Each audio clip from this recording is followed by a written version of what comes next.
안녕하세요. 오늘도 사연살롱을 찾아주셔서 감사합니다. 한때 결혼하고 6개월 만에 이혼을 선택했던 여성입니다. 세익스피어가 이런 말을 했대요. 인간의 본질은 안 바뀐다. 다만 가려질 뿐이다. 저는 이 말에 전적으로 동의해요. 특히 이번에 이혼을 결심하면서 그 말을 뼈저리게 느꼈거든요. 사람을 쉽게 용서한 결과가 엄청난 배신으로 돌아온다는 걸 진작 알았더라면 애초에 결혼 같은 건 하지 않았을 텐데 내가 내 발등을 찍은 기분이라니까요. 그래서 뒤늦게나마 결심한 이혼이었는데 제가 이혼을 하면서 가장 많이 들었던 말은 있었어요. 배부른 소리 한다.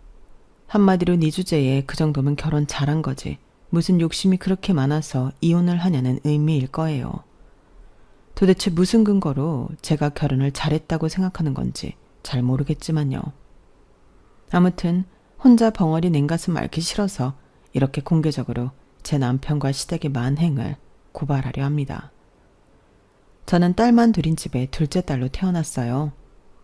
우리 자매는 동네에서 소문이 자자했는데 그건 생김새 때문이었어요. 언니와 저는 1살 터울이 지는데도 생김새가 비슷하고 성격도 비슷해서 어릴 때부터 쌍둥이 같다는 소리를 많이 듣고 자랐거든요. 언니 별명은 큰 쌍둥이, 그리고 제 별명은 작은 쌍둥이였는데 언니랑 저는 그 별명을 꽤나 좋아했어요. 마치 우리가 둘이 아닌 하나인 것 같은 소속감을 느낄 수 있었거든요. 어린 제 눈에는 언니가 하는 건 뭐든 신기하고 대단해 보였어요. 그래서 옷도 그렇고 가방이랑 신발도 그렇고 늘 언니가 쓰는 걸 따라하곤 했어요. 그래서 사람들이 언니랑 저를 쌍둥이로 오해했는지도 모르겠네요. 언니랑 저는 자라는 동안 단 한 번도 싸운 적이 없을 정도로 오해가 깊었어요. 그렇게 사이가 좋던 언니와 내가 처음으로 싸움을 하게 된 건 다름 아닌 남자 때문이었어요. 언니랑 같은 유치원에 다니던 오빠였는데 엄마들끼리 친했기 때문에 저희 집에도 자주 놀러 오곤 했어요. 이전까지는 언니는 늘 제 독차지였는데 그 오빠가 나타난 이후로는 저를 들러리로 전락해버린 거예요. 동갑내기에 같은 유치원까지 다니고 있어서 둘은 무척이나 친했던 탓에 둘 사이에 제가 낄 틈이 없더라고요. 우리 언니한테 나보다 더 친한 친구가 있다는 사실을 어린 저는 받아들이기 힘들었어요. 그래서 그 오빠가 놀러 오는 날이면 괜히 심통을 부리고 짜증을 내곤 했어요. 그런데 그 오빠 심보가 참 고약한 게 제가 심통이 나 있는 걸 알면서도 일부러 저를 쿡쿡 찌르며 자극을 했다는 거예요. 그 장난은 제가 울음을 터뜨릴 때까지 이어졌어요. 소야 그만해. 내 동생 울잖아. 오빠는 언니가 나서서 말리고서야 저를 놀리는 걸 멈추곤 했어요. 그래서 저는 수호 오빠가 우리 집에 오는 게 진저를 칠 정도로 싫었지만 엄마끼리도 그렇고 언니랑도 워낙 친한 친구 사이라서 언니가 초등학교에 들어간 이후에도 여전히 저희 집에 자주 놀러 오곤 했어요. 태어나서 처음 우리 언니를 뺏긴 것 같다는 생각이 들게 만들었던 수호 오빠는 중학교에 들어가다 무렵 미국으로 이민을 떠났어요. 오빠네 아빠가 미국 지사로 발령을 받았거든요. 언니는 절친이 떠났다는 사실에 많이 슬퍼했지만 그와는 반대로 저는 하늘을 나는 기분이었어요. 어찌나 신이 나던지 가만히 있어도 비실비실 웃음이 날 정도였어요. 그런데 그런 기쁨도 잠시, 경쟁자가 사라진 지 얼마 되지 않아서 저는 하늘이 무너지는 일을 겪게 되었어요. 중학교 입학식을 앞두고 감기에 걸렸던 언니가 나을 기미를 보이지 않는 거예요. 약도 먹고 오렌지 주스도 빠지지 않고 마셨지만 결국 폐렴으로 악화됐고 어느 날 밤 심하게 열이 오르더니 응급실에 실려간 지 1시간도 안 돼서 그대로 하늘나라로 가버렸어요. 언니가 죽었다는 게 실감이 안 났어요. 금방이라도 내 이름을 부르며 달려올 것만 같았거든요. 엄마는 울다 지쳐 실신을 하는 바람에 장례식장을 지키지 못했어요. 아빠랑 저랑 둘이서 언니 영정을 지키게 되었는데 저는 영정사진 속 언니랑 눈도 마주칠 수가 없었어요. 겁이 났거든요. 언니 영정사진을 똑바로 바라보면 진짜로 언니가 죽었다는 걸 인정하게 될 것만 같아서요. 언니 장례식을 치르고 저는 며칠을 알아누웠어요. 내 몸의 절반이 날아간 것처럼 만신창이가 되어서 온전히 살아갈 수 없을 것만 같았으니까요. 꿈에서는 늘 언니를 찾아 헤매고 눈을 뜨면 하염없이 눈물만 흘렸어요. 언니가 사라진 집안은 캄캄한 동굴같이 변해버렸어요. 식구들 누구도 전처럼 웃고 떠드는 사람이 없었어요. 외할머니가 오셔서 반찬도 챙겨주었지만 제대로 밥을 넘기는 사람은 없었어요. 온 가족이 시든 화초처럼 말라 비틀어진 것 같았어요. 언니가 세상을 떠난 그날부터 우리 집에는 웃음이 사라져버렸고 생기 없는 사막처럼 돼버렸어요. 하지만 그게 끝이 아니었어요. 언니의 죽음만으로도 힘든 판에 저는 또 다른 시련을 겪게 되었거든요. 가끔씩 엄마가 저랑 언니를 혼동하는 일이 벌어진 거예요. 저를 끌어안고 언니 이름을 부르며 오열하기도 하고 때로는 저를 귀신이라도 본 듯한 눈으로 바라보며 끌어안고 기뻐서 어쩔 줄 몰라 하기도 했어요. 화정아, 우리 화정이 맞지? 내 딸 화정이 맞는 거지? 엄마가 얼마나 보고 싶었는 줄 알아? 우리 화정이가 보고 싶어서 엄마가 미치는 줄 알았어. 저를 끌어안고 좋아서 어쩔 줄 몰라 하는 엄마를 보니까 내 가슴이 칼로 난도질 당하는 기분이었어요. 한참을 엄마 품에 안겨있던 저는 엄마의 기분을 해치기 싫어서 기어들어가는 목소리로 말을 했어요. 엄마, 나 수정이야. 그러자 엄마는 입가의 미소를 싹 지우고는 마치 제가 더러운 것이라도 되는 양 소스라치며 저를 밀어냈어요. 그리고는 싸늘한 표정으로 방으로 들어가 버리더라고요. 엄마 못지않게 그 상황이 당황스럽기만 했던 저는 엄마가 방으로 들어간 지 한참이 됐는데도 여전히 그 손길이 내 가슴팍에 남아있는 것 같았어요. 매정하고 싸늘한 그 느낌이요. 나는 아무 짓도 하지 않았는데 왜 내가 그런 대접을 받아야 하는 건지 이해도 안 가고 서운하고 서글픈 마음뿐이었어요. 그때 엄마한테 받은 상처는 수십 년이 흐른 지금까지도 제 마음속에 찌꺼기처럼 남아있어요. 문제는 엄마가 그 후로도 좀처럼 나아지지 않았다는 거예요. 부모는 자식이 죽으면 가슴에 묻는다고 하더니 엄마 가슴속에는 온통 언니뿐이었던가 봐요. 더 이상 아빠도 저도 보이지 않는 것 같았어요. 곁에 남은 가족은 외면하고 세상에 없는 언니만 찾아 헤매셨거든요. 결국 엄마의 이런 모습에 아빠는 엄마와 서서히 멀어졌어요. 처음 1년은 엄마가 나아지길 바라며 아빠도 저도 무조건 엄마 기분에 맞춰드렸어요. 그러다 1년이 지나고 2년이 지났지만 엄마는 여전히 나아질 기미가 보이지 않았어요. 오히려 상태가 더 심각해져서 아빠와 저한테 히스테리까지 부리기 시작했어요. 급기야 더는 참을 수 없었던 아빠가 엄마한테 이혼을 요구했어요. 당신만 힘들어? 당신만 자식 잃었냐고. 나도 수정이도 화정이 그렇게 보내고 하루도 마음 편한 적 없었어. 길 가다가 화정이랑 같은 학교 교복만 봐도 목구멍이 콱 막히는 것처럼 숨도 쉬기 힘들다고. 나도 당신처럼 슬프면 슬프다고, 보고 싶으면 보고 싶다고 마음 내키는 대로 다 하고 싶어. 그런데 왜 참는 줄 알아? 아빠니까, 가장이니까. 내가 그러면 당신도 수정이도 더 힘들 걸 아니까 참는 거라고. 우리한테 죽은 딸만 있는 게 아니잖아. 수정이도 있다고.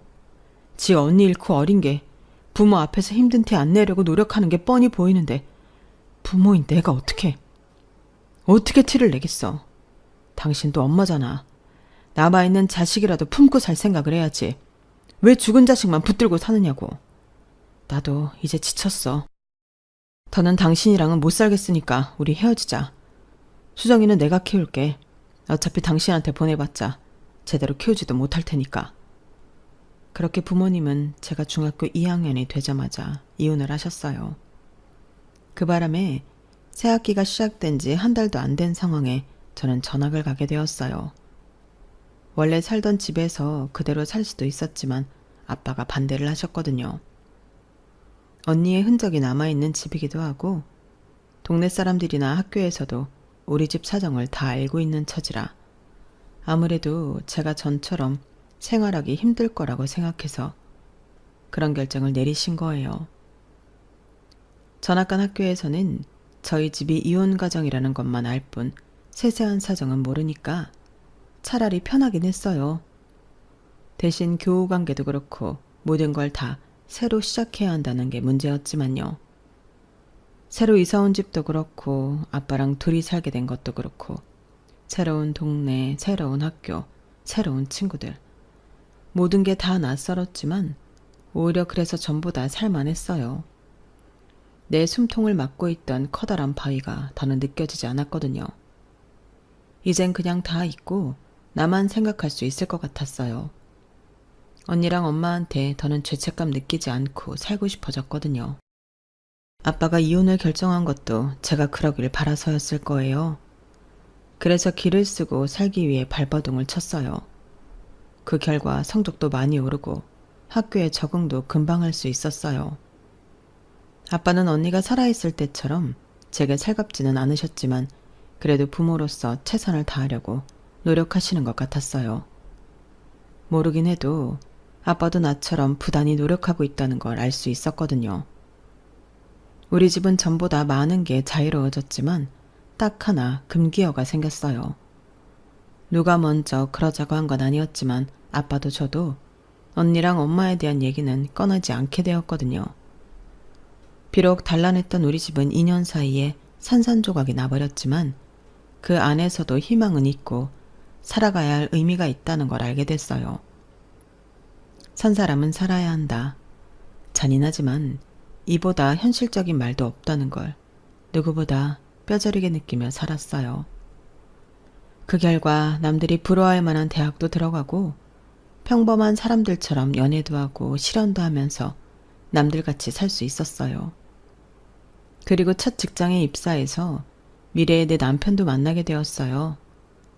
제가 입사 2년차가 되던 해였는데 저희 부서 대리였던 남편과 관계가 발전하게 된 거예요. 한 직장 같은 부서에 다니고 있어서 서로에 대한 일거수일투족을 알 수 있다는 장점은 있었지만 그와는 비교할 수 없을 만큼 단점이 있었어요. 저희 회사는 사내 연애가 금지된 곳이라서 비밀 연애를 해야 한다는 거였죠. 처음엔 비밀 연애가 스릴도 있고 같은 부서 사람들을 속인다는 거에 은근히 쾌감이 있었어요. 하지만 회사에 있을 때 매 순간 긴장을 해야 한다는 게 너무 피곤하더라고요. 혹시라도 말 한마디 잘못해서 들키면 어쩌나 조마조마해서 어떻게든 남편이랑 어울리지 않으려고 노력했어요. 점심 먹을 때도 일부러 남편을 피하려고 혼자 사무실에서 샌드위치로 때우기도 하고 괜히 다른 부서 사람들이랑 어울려서 먹기도 하고 아무튼 하나하나 얼마나 신경 쓰이고 불편했나 몰라요.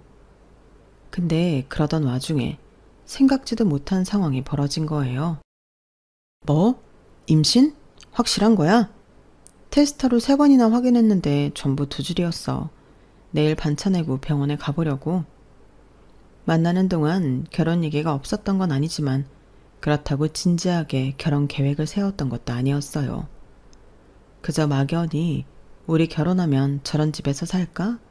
야외 결혼식도 괜찮지 않을까? 이런 정도의 대화가 고작이었으니까요. 그런 상황에 산부인과에서 임신 진단까지 나오자 남편도 저도 완전 패닉 상태에 빠졌어요. 당장 양가 부모님께 말씀드리는 것도 문제였지만 그보다 회사에 이 사실이 알려지면 분명 권고사직을 당할 게 뻔하다는 거였어요. 방법은 회사에 비밀로 하고 결혼식을 올리는 것 뿐이었는데 남편이 그건 극구 반대를 하더라고요. 결혼식 올리려면 휴가를 받아야 하는데 회사에는 뭐라고 하고 휴가를 받겠어? 역시 결혼식은 무리야. 차라리 결혼식은 애 낳고 나중에 하는 걸로 하는 게 나아. 그보다는 둘 중에 누가 이직을 하느냐를 정하는 게 우선일 것 같아. 자기도 알다시피 내 연차에 이직을 하는 건 자리를 구하기도 쉽지 않고 이직을 한다 해도 메리트가 없어. 그래서 말인데 자기가 이직을 하면 안 될까? 대리직급은 티오도 많고 아무래도 회사에 적응하는 것도 훨씬 낫잖아. 남편 말이 틀린 건 아니지만 그래도 임신까지 한 채로 다른 회사로 이직을 하는 게 선뜻 내키진 않았어요. 현재 임신 4주차라서 몇 달 사람들 눈을 속일 수는 있겠지만 그래도 6개월 차를 넘어서면 더는 불러진 배를 가릴 수가 없기 때문에 감출래야 감출 수가 없거든요. 그러니 최대한 시간을 끈다 해도 5개월 남짓밖에는 안 된다는 소리였어요. 생각해보세요. 세상에 어느 회사가 새로 입사한 지 몇 달 만에 임신했다고 출산휴가 달라는 여직원을 반기겠어요. 하지만 남편이 저보다 직급도 높고 상대적으로 월급도 많아서 둘 중 하나가 직장을 포기한다면 그건 나여야 한다는 걸 알기에 제가 이직을 하기로 했어요. 이게 나중에 어떤 결과를 몰고 올지 알지 못한 채 말이죠. 새 직장에 미안하지만 결혼 예정이라거나 출산 예정이라는 건 비밀로 하고 출근을 시작했어요. 새 직장에 적응을 해야 했기 때문에 신경 쓸 일도 많고 임신으로 몸 상태가 엉망이 된 터라 하루하루가 버겁고 힘들었어요. 그래도 남편과의 결혼을 위해 그리고 앞으로 태어날 내 아이를 위해 참고 다녔어요. 임신 사실을 알고는 양가 부모님께 임신 소식을 알렸는데 양쪽 부모님의 반응은 정반대였어요. 저희 아빠는 황당해 하시기는 했지만 그래도 이미 애까지 가진 상황이니 결혼을 당연하게 받아들이신 것과는 달리 시댁은 의외의 반응을 보였어요. 임신했다고 해서 꼭 결혼할 필요가 있을까? 잘들 생각해보고 결정해. 괜히 애 때문에 등 떠밀려 결혼했다가 사니 못 사니 하지 말고 정 안 되면 수술을 하는 방법도 있으니까. 시어머니 말씀을 들어보니 대놓고 결혼을 반대하는 건 아니었지만 내용은 애 지우고 결혼할 생각 말라는 경고 같았어요. 바보가 아닌 이상 어머님의 의중을 모를 리 없었기에 집으로 돌아오는 차 안에서 남편과 대판 싸웠어요. 내가 밖에서 애 만들어 온 거야? 아니잖아. 당신 아들 아이이기도 한데 어떻게 말을 그렇게 하셔? 수정아, 우리 엄마가 뭐라 그랬다고 이렇게 화를 내. 결혼하지 말라고 반대를 한 것도 아니고 신중하게 생각하고 결정하라고 하신 건데 그게 뭐가 잘못됐어? 너 요즘 너무 예민한 것 같아. 아무리 임신하면 성격이 변하는 여자가 있다지만 그래도 넌 너무 심해. 남편은 지나가는 말로 제게 너무 예민하게 반은 거 아니냐고 말했는지 모르겠지만 저는 그 말에 순간 철렁했어요. 그건 제가 경험했던 안 좋은 기억 때문이었어요. 언니가 세상을 떠나고 엄마가 조금씩 변하기 시작했을 때 저희 부모님은 자주 말다툼을 하셨는데요. 그때 아빠가 엄마한테 가장 많이 했던 말이 바로 예민하다는 거였어요. 무슨 말만 하면 정색을 하며 꼬투리를 잡고 발악을 하니까 아빠가 말을 걸기 힘들다고 푸념하며 하셨던 말이었죠. 그 후로도 엄마의 예민함은 점점 더 심해졌고 결국엔 앞에서 말씀드린 것과 같은 상황이 되어버렸어요. 그래서 제게는 예민하다는 말이 일종의 공포처럼 다가왔어요. 내가 엄마를 닮아 우리 가정을 파괴할지 모른다는 두려움으로 말이에요. 아빠와 이혼을 하고 정신과 치료를 받으며 요양원에 계시는 엄마를 떠올릴 때마다 혹시 나도 엄마처럼 될지 모른다는 공포심이 이번 일로 또다시 수면 위로 올라와 저를 괴롭혔어요. 그래서 내 잘못이 아님에도 불구하고 움츠러들기 시작했어요. 시어머니께서 수술 얘기를 꺼낸 뒤로 남편도 살짝 흔들리는 눈치였어요.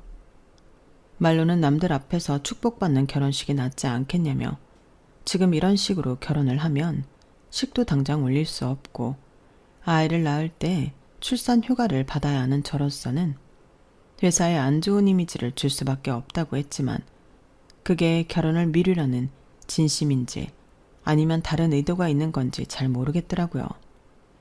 그런데 지금까지 별말 없으시던 저희 아빠가 이 문제를 두고 강경하게 나오셨어요. 성인이라면 응당 자신이 벌인 일에 대해 책임을 질 줄 알아야 하네. 내 딸은 잘 다니던 직장도 버리고 전보다 못한 곳에서 새롭게 시작을 하고 있는데 자네는 뭐 하고 있는 건가? 아이는 둘이 만들었는데 설마 내 딸한테만 모든 책임을 떠넘기고 자네 어머니 뒤에 숨으려는 건 아니겠지? 아닙니다. 저도 나름대로 노력하고 있습니다. 그 노력이라는 게 시한을 넘기면 아무짝에도 소용없게 되는 걸세. 지금 내 말은 충고가 아니라 딸 가진 아버지로서 마지막 경고를 하는 거야. 석 달 안에 식 올리고 혼인신고하게. 더는 안 기다려. 결국 아빠의 강경한 입장 때문이었는지 남편과 시댁에서도 더는 결혼을 미루려는 시도를 할 수 없었어요. 그런데 신기한 게 뭔 줄 아세요? 지난 한 달 동안 지지부진하던 예식장이며 신혼 찍고 하는 문제들이 아빠의 경고 이후 일사천리로 해결됐다는 거예요. 한마디로 남편과 시댁은 할 수 있는 걸 안 하고 있었단 얘기였죠. 그때 사실 남편한테 크게 실망을 했지만 이미 뱃속엔 애도 있었고 회사도 옮긴 데다 아빠까지 결혼을 강요하는 분위기여서 제가 뭘 어쩔 수는 없었어요. 지금 와서 남편한테 실망했으니 헤어지자고 한들 결국엔 저만 손해였으니까요. 그렇게 첫 발걸음부터 삐걱대던 결혼은 마지막 순간까지도 문제의 연속이었어요. 입사하고 몇 달 안 됐는데 결혼한다고 청첩장을 돌리자 사무실 사람들이 대놓고 말은 안 해도 뒤에서 엄청 욕을 하는 것 같더라고요. 거기다 임신 사실까지 털어놓은 상태여서 욕바지가 되는 건 당연한 일이었어요. 저 같아도 새로 들어온 직원이 그런 식의 행동을 했다면 욕을 했을 테니까요. 그런데 이런 와중에도 시어머니는 예단 문제로 트집을 잡더라고요. 상황이 상황인데 정말 중요한 것 빼고는 약식으로 할 수도 있는 거잖아요. 그런데 당신이 챙길 건 하나도 빠짐없이 다 챙기려 드는 게 너무 속물 같아 보였어요. 솔직히 예단할 돈을 집 구하는데 보태면 전세 보증금으로라도 남게 되는 돈이잖아요. 그래서 가급적이면 신혼집 구하는데 보태겠다고 하는데도 어머님은 막무가내셨어요. 집은 월세로 하더라도 당신이 요구한 예단은 빠짐없이 챙기라는 말에 정말 할 말을 잃게 되더라고요. 웃기는 건 어머님이 원하시는 예단 목록이었어요. 밍크코트의 명품백, 고급 피부관리샵, 연간 회원권까지. 누가 보면 제가 의사나 판검사랑 결혼하는 줄 알 거예요. 결국 예단 문제로 시어머니와 저희 아빠는 언성을 높였어요. 끝이 나지 않을 것 같던 두 분의 힘겨루기는 아빠의 최후 통첩으로 일단락이 나고 말았어요. 사부인께서 뭔가 착각을 하시는 모양인데 아드님이 억대 연봉의 의사나 판검사는 아니지 않습니까? 제 딸과 같은 회사에 다니는 평범한 직장인일 뿐입니다. 부모라면 내 자식들이 하루빨리 자리를 잡을 수 있게 도움을 줄 생각을 해야지 어떻게 자식 혼사로 자기 욕심 챙길 생각만 하십니까? 이 자리에서 확실히 말하지만 신혼집 보증금 보조해 준 건 외에 저도 더는 해줄 생각이 없으니 그렇게 아세요. 나는 내 딸 자식 결혼을 시키려는 거지 사부인 허영을 채워줄 생각은 없으니까요. 안 그래도 전세 보증금이 부족했던 남편은 보증금의 절반을 보조해 주겠다는 저희 아빠의 말에 혹할 수밖에 없었어요. 그래서 자기가 나서서 어머님을 설득하더라고요. 한국에 넘으면 또 다른 문제가 앞에 놓여 있고 그 고비를 넘기면 또 다른 문제가 나타나고 정신을 차릴 수 없었던 결혼 준비는 몸과 정신이 너덜너덜해진 후에야 끝이 났어요. 그리고 드디어 결혼식 당일이 되었어요. 촉박한 일정 속에 고생만 갖춰서 준비한 결혼이었기 때문에 예식장도 마음에 안 들고 웨딩드레스도 정말 마음에 안 들었어요. 거기다 임신으로 몸 상태까지 말이 아니어서 정말 최악의 결혼식이 되고 말았죠. 그런데 결혼식장에 생각지 못한 사람이 찾아온 거예요. 어릴 때 저희 언니랑 친했던 수호 오빠가 찾아왔더라고요. 결혼식 전에 엄마랑 아빠를 찾아가 청첩장을 드렸는데 엄마들끼리 친했던 탓에 오빠네 엄마가 저희 엄마를 통해 제 결혼 소식을 들은 모양이었어요. 오빠네는 미국에서 사는 동안 고생을 많이 했던 모양이었어요. 거기에 부모님 불화까지 겹쳐서 고등학교 2학년 때 오빠네 부모님은 이혼을 하셨다더라고요. 부모님의 이혼 후 오빠는 엄마를 따라 한국으로 들어왔고 아빠는 그곳에서 재혼을 하셨다고 하더군요. 어느 집이나 상처 하나 없는 집은 없구나 생각했어요. 그래도 지금은 살만해 보였어요. 대학을 졸업하고 로스쿨을 나와 변호사로 살고 있었으니까요. 화장이 소식을 듣고 제일 먼저 떠오른 게 너였어. 언니밖에 모르던 네가 많이 걱정됐거든. 그래도 힘든 시간 잘 견디고 잘 컸네. 언제든 내 도움 필요하면 찾아와. 오빠가 두 팔 걷어붙이고 도와줄 테니까. 그 말을 들었을 때는 내가 살면서 수호 오빠 도움을 받을 날이 있을까 싶었어요. 변호사의 도움을 받는다면 좋은 일보다는 안 좋은 일일 테니까요. 그런데 살아보니 어떤 경우에도 단언을 해서는 안 된다는 걸 알겠더라고요. 수호 오빠의 도움 따위는 필요 없다고 생각했던 내가 가장 힘든 순간 오빠를 찾아갔으니까요. 사건의 전말은 이랬어요. 결혼하고 몇 달 뒤 저는 딸아이를 출산을 했고 출산의 여파로 몸무게가 15kg나 늘어버렸어요. 그래도 모유 수유를 하고 육아에 지친 탓에 7kg 정도는 빠졌지만 어찌된 게 예전 몸무게로 돌아갈 기미가 안 보이더라고요. 아직 온전치 않은 몸으로 애 키우랴 살림하랴 거기야 살에 대한 스트레스까지 받고 있는 상황에 시어머니가 그렇게 살 빼라고 닥달을 하시는 거예요. 너는 그런 몸뚱이를 하고 남편 앞에 서고 싶니? 세상에 어떤 남자가 띠룩띠룩 살찐 여자를 안고 싶어 하겠어? 어쩜 그렇게 자기 관리를 못해? 내가 아주 너만 보면 숨이 다 막힐 지경이다. 앞으로 그 살 다 빼기 전까지는 가족 모임이고 뭐고 나을 거 없다. 네 시누이 결혼도 얼마 안 남았는데 너 때문에 예비사위 보기 창피하니까 살 빼기 전엔 우리의 결혼식에도 올 생각 마. 어떻게 사람이 이럴 수가 있어요? 제가 무턱대고 많이 먹어서 찐 살인가요? 어머님도 자식을 둘이나 낳았으니 잘 아실 텐데도 정말 너무하더라고요. 결국 시누이 상견례 때도 저는 어머님의 반대로 참석도 못하고 집에 있었어요. 딱히 시누이 상견례에 가고 싶었던 건 아니지만 그래도 살쪄서 창피하니 오지 말라고 해서 못 간 상황인지라 자존심이 상해서 눈물이 다 나더라고요. 그래서 무슨 일이 있어도 시누이 결혼식 전에 살을 쫙 빼겠다고 결심했어요. 육아와 집안일의 강도가 높아서 돌아서면 허기지는 상황이었음에도 식사량을 확 줄였고 그로 인해 빈혈이 생기는데도 무리하게 다이어트를 이어갔어요. 그렇게 2달이 지나자 임신으로 늘었던 체중보다 5kg나 더 빠졌더라고요. 이젠 전에 입던 옷도 헐렁하게 입을 수 있을 정도였어요. 어차피 회사에 복귀도 해야 하니 이래저래 잘 됐다 싶었죠. 그런데 기쁨도 잠시. 시누이를 통해 뜻밖의 사실을 알게 된 거예요.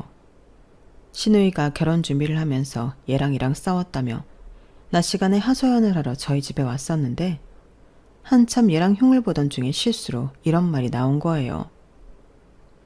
이렇게 이기적인 인간인 줄 몰랐다니까요. 자기가 결혼 비용 좀 더 낸다고 얼마나 생색을 내나 몰라요. 게다가 어제는 오랜만에 대창 먹으러 가서 뭐라는 줄 알아요? 살찌니까 그만 먹으래요. 그 몸으로 웨딩드레스가 들어가겠냐고요. 이게 결혼할 여자한테 할 말이에요? 이놈의 인간 벌써부터 이러는 걸 보면 안 봐도 뻔해. 우리 오빠처럼 아내가 임신하면 살찐 여자 꼴 보기 싫다고 딴 여자랑 바람 피울 인간이라고요? 그 말에 시누이도 저도 순간 멈칫했어요. 그러니까 시누이 말에 따르면 내가 임신 기간 동안 내 남편이 바람을 피웠단 얘기잖아요. 시누이는 말을 다 뱉고 나서야 자기가 무슨 짓을 벌였는지 깨달았는지 얼굴이 사색이 돼버렸어요. 올케 언니, 그러니까 내 말은 그게 아니라 우리 오빠가 아니라 내가 아는 오빠가 그랬다는 거예요. 절대 우리 오빠가 그런 게 아니에요. 신우이는 어떻게든 상황을 무마해보려고 발버둥을 쳤지만 이미 때는 늦었어요.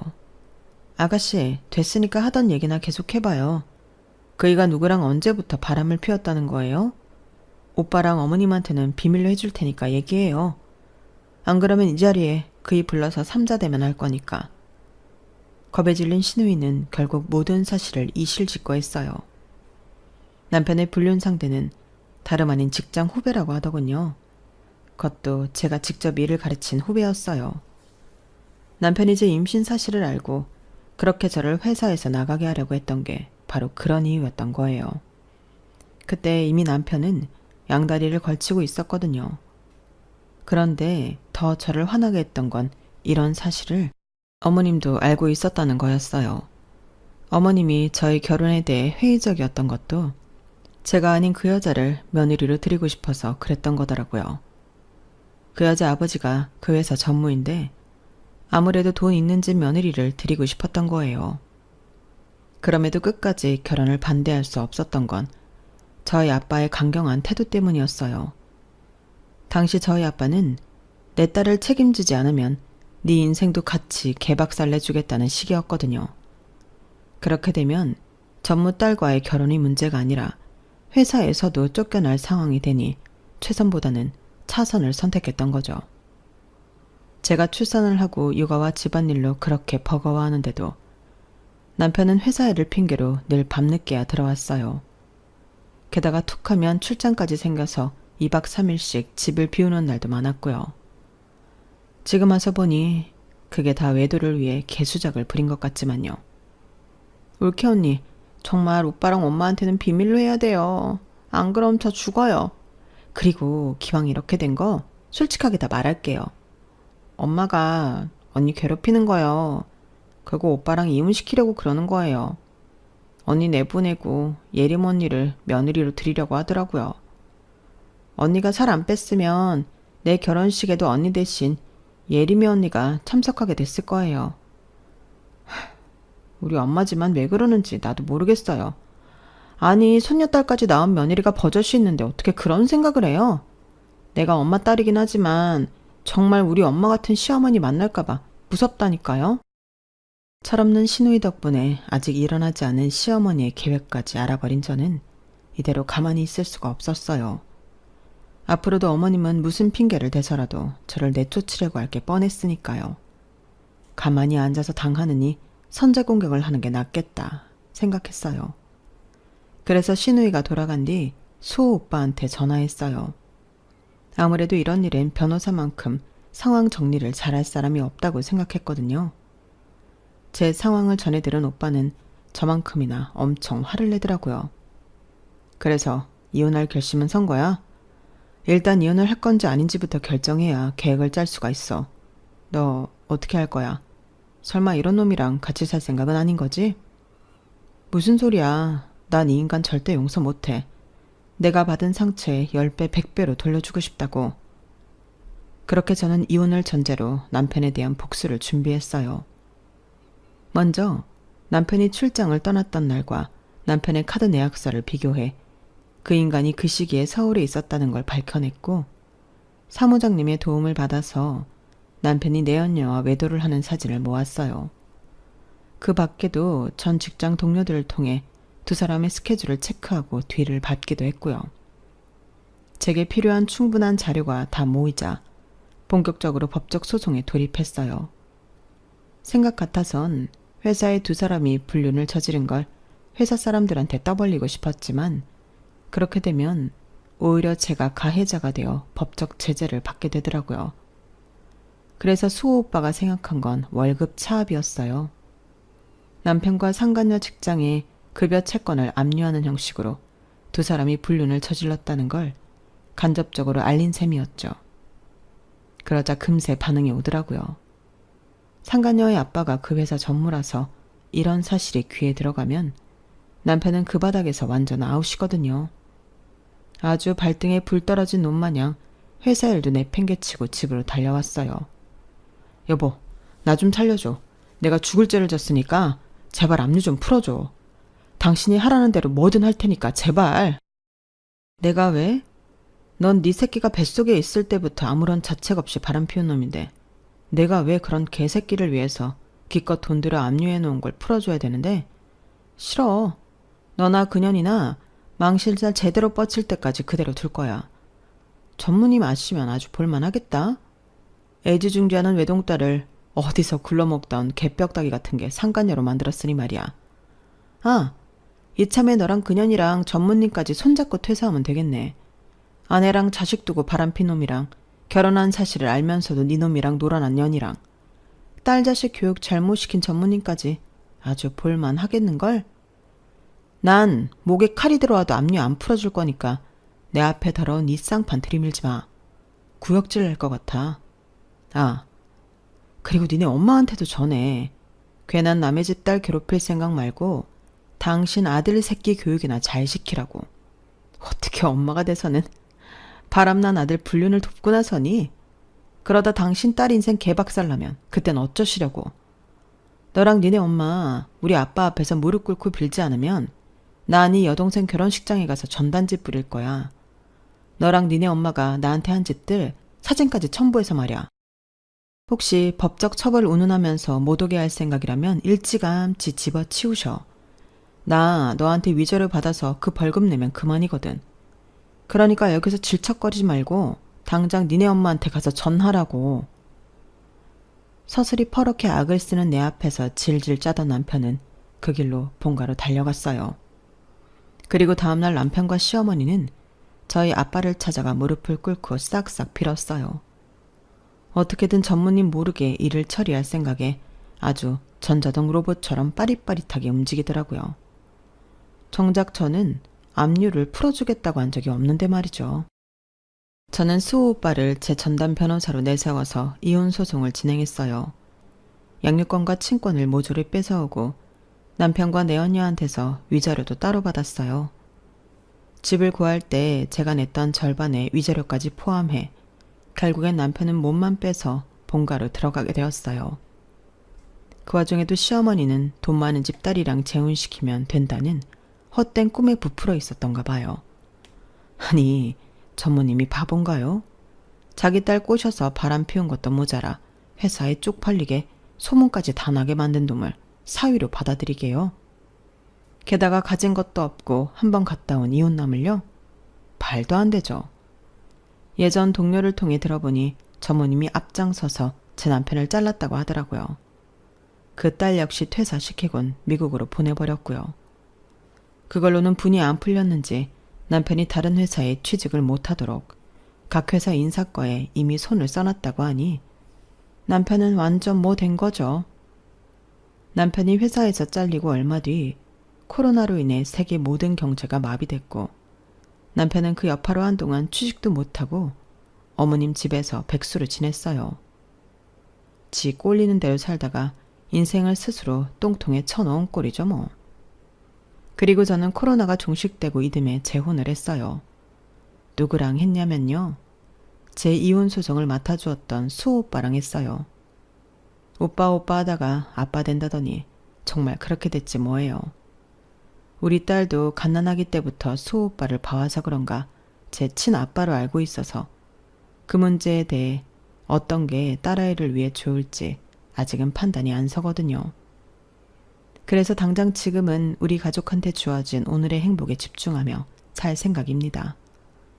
혹시라도 우리 가정에 불행이 닥친다면 행복했던 시절을 떠올리며 이겨나갈 수 있도록 말이에요. 지금까지 제 사연을 들어주셔서 감사합니다. 여러분의 가정에도 행복과 사랑이 넘치기를 바랍니다. 안녕히 계세요. 여러분, 사연 댓글에 응원과 현명한 조언 부탁드려요. 좋아요와 구독은 저에게 큰 힘이 됩니다. 오늘도 좋은 일 가득하세요.